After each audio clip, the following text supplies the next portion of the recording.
You're just happy to be out in your tractor It's great again. to be out. It's great to be out in the tractor again. Let's get going. I'm so excited to be out in the fields, hopefully not getting stuck. This is the chirpiest I've seen you I know. in months.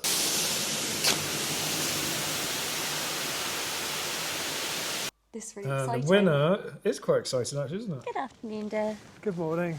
Afternoon. Good afternoon. Welcome back everybody to Between the Furrows, where we've had many issues this morning. So we're going to go fertilising. We're going to go fert spinning.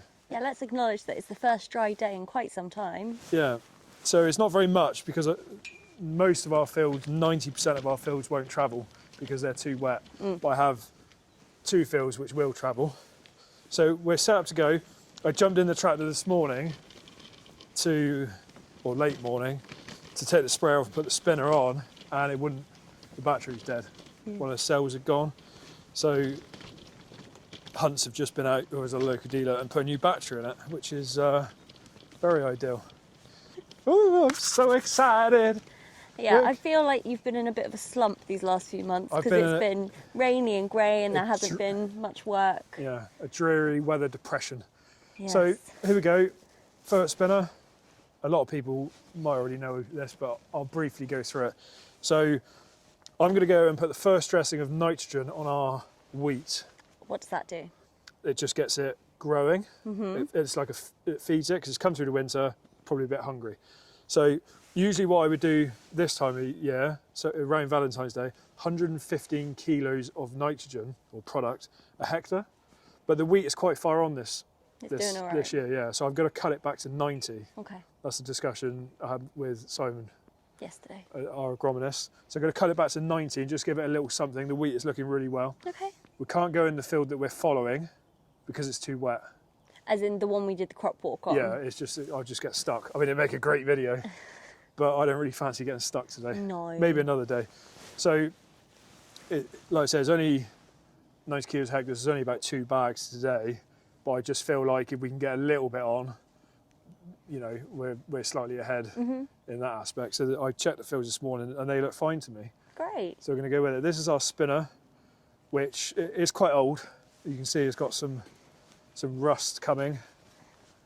I mean, minimal, but... Well, it's quite bad down there. But it's so old now, it's probably not worth a lot of money. So I just will keep it going because a new one with weigh cells on, probably minimum 14,000. Okay. And then 20,000 if you want to get section control. So all good. So I'm going to put those bags in there. Evie's going to come up and do a bit of drone filming, aren't you? Yes. Which we're very excited about, aren't we? Are we? Nervous about. No, it'll be fine. Just watch cables. And then we'll do our cap draw, won't we? We will indeed. The winner of the BTF cap.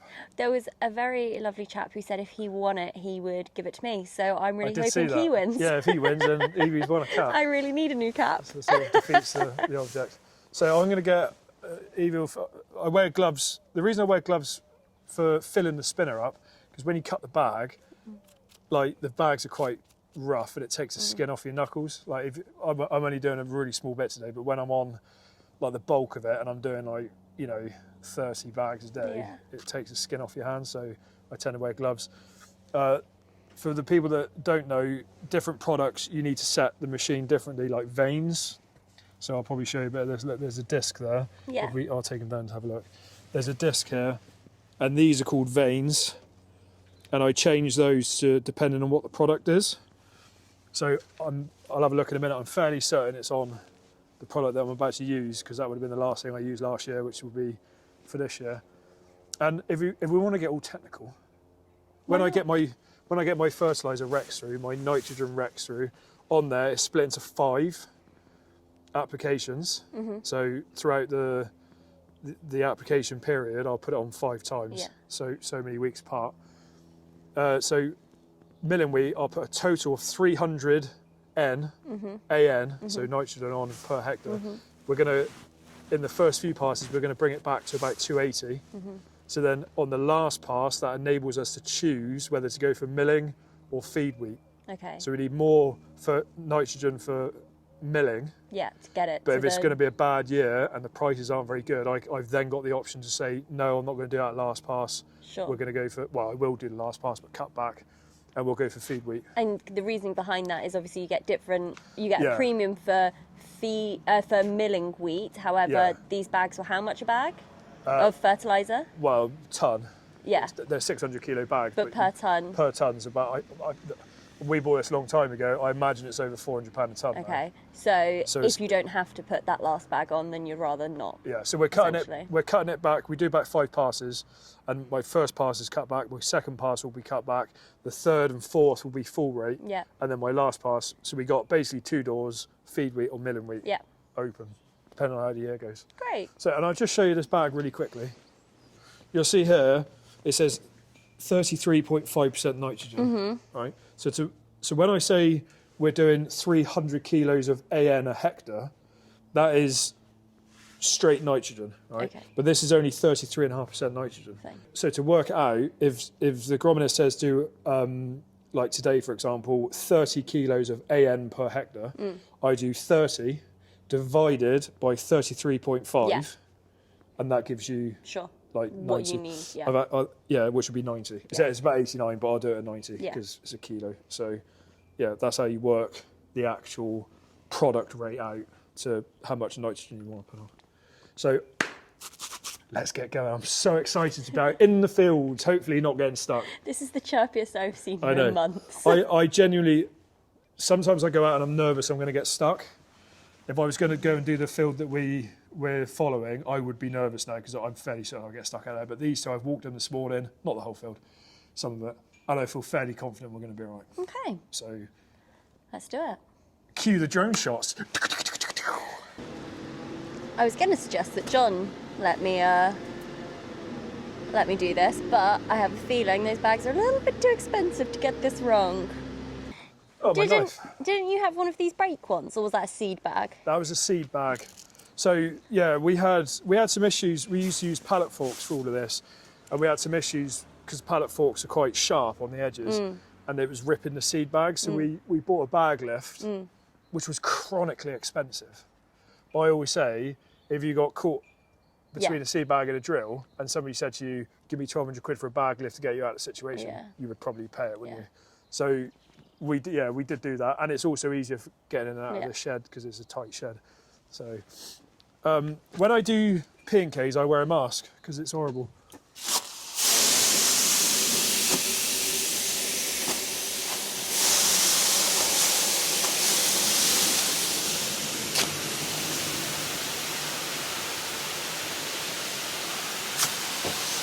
That's really satisfying to watch. Did you like that? Yeah. They're like little beads, aren't they? I know you call them prills. Yeah, they're little but prills. Yeah, or it looks like the inside of a bean bag. that's right. Yeah, it does. So I used to do this. For those of you that watch, I apologise for the noise. The rustling, yeah, maybe stop doing that a second. For those of you that watched the video where we showed you the forklift, I used to do this with a forklift, and it was very difficult to get. Oh, what, that old war one? Yeah. This is much safer, I feel. And quicker, probably. And and I can get it higher, which means I can get more in. Right, so that's going to be enough for what we're doing today. Oh, really? Like I said, this is only the first feed of the season, which is usually 115 kilos. We're doing 90. The next one will be more like 180 kilos. So obviously higher rate, more bags, more travelling, longer in the field. Well, not necessarily longer in the field, but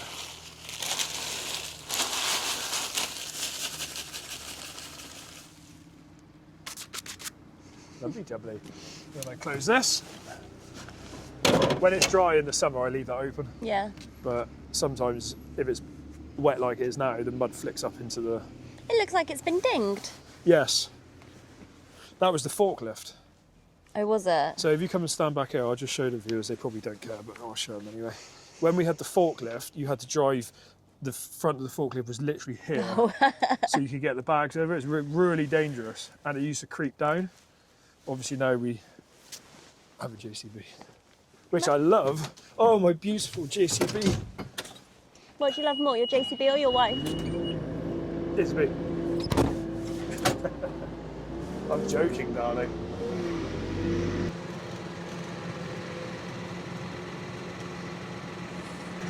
So this is the settings that I use. Oh, so you do it all from your phone? Yeah. So this is Yara Bella Extran 33.5 M. Yeah. Granules. So actually not pills, but granules.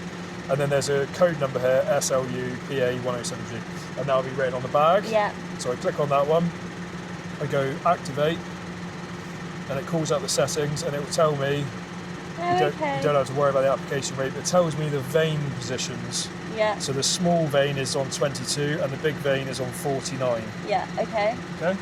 So I think... Oh, I see. See, that's on 49 there? Yeah. And then it should be 22. Yeah. Which is... So, essentially what happens, I'm guessing, is the prills drop down onto this disc and then they go flying on out. That's right, they drop down and then you can actually see these are a bit pitted and probably need to replace them at some point. Oh, I see, yeah. It comes out of here, onto there.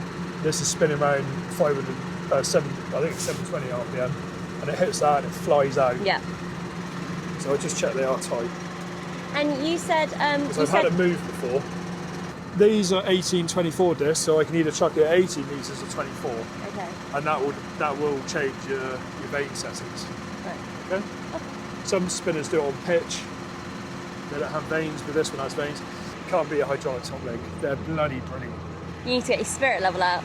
Yeah, I could check, yes, we want to be 80 centimetres really above the crop. As the season goes on, that gets harder, because obviously when the crop's up here, depending on what tractor you got, you can't hold it. I think it's 90 actually. I've got a bone to pick with you. Yeah. That tape measure, which you swore was not mine and has my name on the back of it. That's not your tape measure. You've lost your tape measure. I've been looking for that for weeks. Okay, we're ready to go. We are ready to go. We're ready to roll. Oh, John. Good. Earlier you mentioned section control. So we don't have section control on this spinner. I've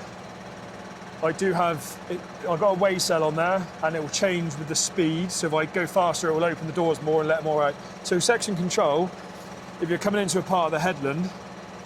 So the headland being the outside of the field. The outside of the field, and you're spreading where you've already spread. Yeah. On the mat, it's got a mapping screen or an isobus, isobus onto the John Deere screen, which it will know that it's already spread there.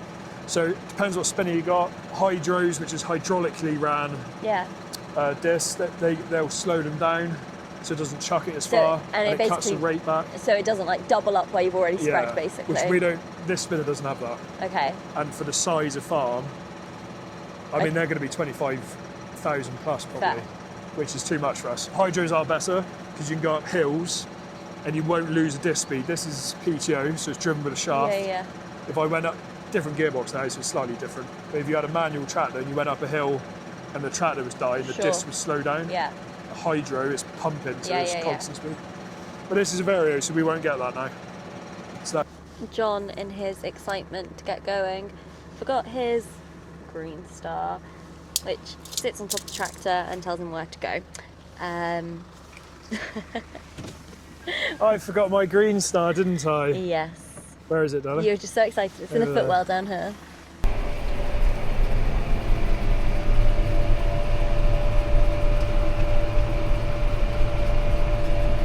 I don't think we mentioned it in last week's video, but last week was Yellow Wellies week, or I think they also call it Mind Your Head Week, which is the week for mental health in agriculture. So this is just a little side note, whatever industry you may be working in, to just check on each other, look after each other. I know it's been a gloomy old winter. Well, it's been a gloomy old year so far. There was something saying that it's rained somewhere in the UK every day so far this year, which, you know, farmers often going on about the weather and whatnot, but it does get you down. So here is your reminder to just look out for each other, check in on each other. The sun is coming, spring is coming. John said the other day, he was like, I feel the change in the air. So yeah, hopefully brighter times are coming, but just look after each other. Right, where's he gone now? travelled beautifully. Yeah, it did, didn't it? I mean, the wheels aren't too bad. So we'll just show the viewers down in here. Oh yeah. See the prills? So when we have a bit of rain, they'll get washed in, right? They'll be gone by tomorrow morning. Yeah. Whether we have rain or not, because the moisture in the ground, they'll dissolve, they'll go down, they'll feed the plant. Bit of rain as well, it's not going to hurt the roots. Roots are really well in the ground, because we do focus on trying to get the roots in as deep as we can, especially when it dries up in, say, the spring. If we got deep roots, more moisture, shallow roots, it's going to dry out quicker. Yeah. It's not good. So I'll put a drone shot in a minute, but the field that we are following is still very, very wet. And in the picture, you can see the dark and light spots of where it sits wet in that field. In fact, I was just first been in this field and there was 2 people walking directly across the wheat, wasn't there? And I got just a little bit angry about it. Maybe you should put that drone footage in. I wish drones had microphones, because it's just you looking very just angry, yelling at these 2 kids walking across. It is annoying because it's, they're just they were wearing trainers anyway. So this travelled really well. I got one more to do, but it's a smaller field. There's a lot of cables above it, so we're not going to film it. Loads of cables. Lots of cables. So thank you, darling, for filming the drone. Oh, you haven't seen it yet? It might be terrible. Might be rubbish. But I put 1 rut in, which I'll show you on the drone, just in the bottom where it sits wetter at the bottom of the field. There's a slight rut there, but the rest of the field absolutely fine. Which, for the amount of rain we've had, I'm really happy about that. Good. I'm just dying to go out in that field, which I can't travel in. And I said to my agronomist today that if I'm doing these 2, I'll probably try that one, but it is too wet. So overall, looks really well, and we're very happy. You can see we had maize in it last year. Yeah. Because the stubbles are still there. We just sumoed this, drilled it, and I'm really happy with it. So you're just happy to be out in your tractor again. It's great to be out. It's great to be out in the tractor again. Nice, no wind, just perfect. Really good. And travel, like I say, travel beautifully. So I'm going to go and do that one, and then it'll be amazing if it stayed like this now for a while, because we could really get into the thick of it. Because I've got spraying to do as well. Is that due to happen though? No, it's meant to rain. So we took this window, and I'm happy with it. So, but I do have to spray all the wheats, but that's not going to happen for a day or 2. So I'm going to go back and wash the tractor. I'm going to spin that field, go back, wash the spinner off, and wash the tractor off. I wash the spinner off every time because it's like a corrosive. If you leave it on there, it sweats, and then it starts rusting out real bad. So I'll go back, wash it. And then we'll do the pros draw. Just really briefly, we've only had this tractor 4 months. Yeah. So last year we had a 6135, much smaller tyres. And we are running a bit of wheat down in the tram lines because, so I was on 540s before, which would sit in the tram line. I'm now on 650s, which is slightly wider. Yeah, I mean, you can see it, can't you? Which you'll be able to see there. Just where they've got squished. Yeah, so we have sacrificed a little bit of wheat with the width of the tyre, but I do think it's better. I think it's definitely better for cultivating being on the slightly wider tyre. So we have the option to turn 2 coulters off each side to make the tram line bigger. Yeah. We didn't have the chance to do that this year because we bought the tractor like mid-season when we were drilling. So but next year we might put another cog on to turn that off, make a wider tram line. Because if you're going to run over, there's no point in it being there because it will just be green when we get the combine in. So I'm rattling on. Let's go.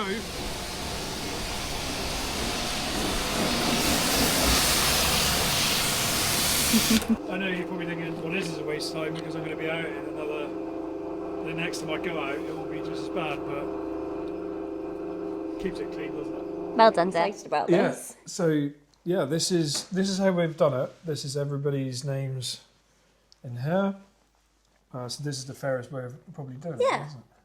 And we apologise if we haven't really done it on YouTube, but we're going to make an email address and probably do another one at some point. Yeah, we'll do another one at some point and we'll include everyone on YouTube as well, but we just wanted to do this one. Yes. You're very close to my face. No, I'm not. Would you like to film the screen so that everybody can... No, that's not rigged. Yeah. All right. Well, I mean, it's a cap, so I'm not sure. Right, ready? So I just click it. Yeah. Here we go. This is really exciting. The winner is quite exciting, actually, isn't it? Is... Tom Hill. That was really close, actually. That was very close. Sorry, Jack Chown, you just missed out. Well done, Tom. Thank you for your support. Thank you for your support, and we will ship you this momentarily. Although we're going away next week to send the box up. We'll try and get it to you before we go away. We're going to send